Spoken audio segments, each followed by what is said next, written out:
Ngayon ay isang kapana-panabik na araw na puno ng musika, tawanan, at magandang samahan.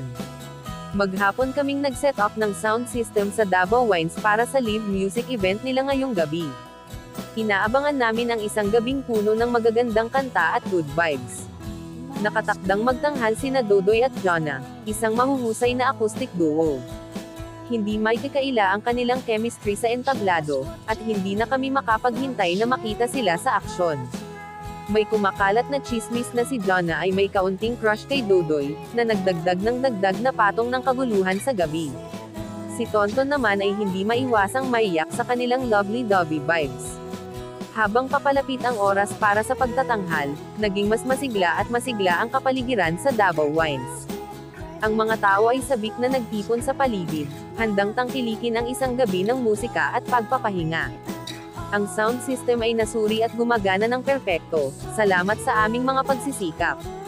Ito ay isang mahiwagang karanasan, ang panunood sa kanila na walang kahirap-hirap na umaakit sa atensyon ng lahat sa pamamagitan ng kanilang taos-pusong musika.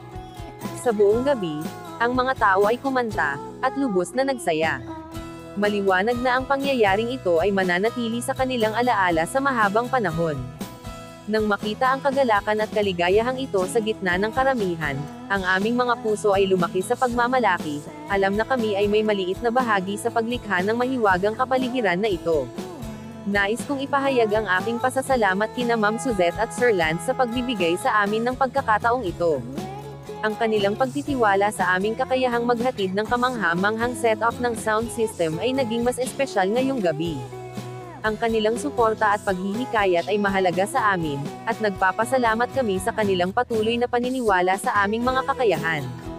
Nang sumapit ang gabi, napagtanto namin na ang aming pagsusumikap ay nagbunga.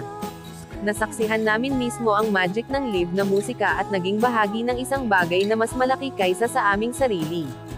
Ito ay isang gabing puno ng tawanan, saya, at magagandang himig na ating pahahalagahan magpakailanman. Hanggang sa muli.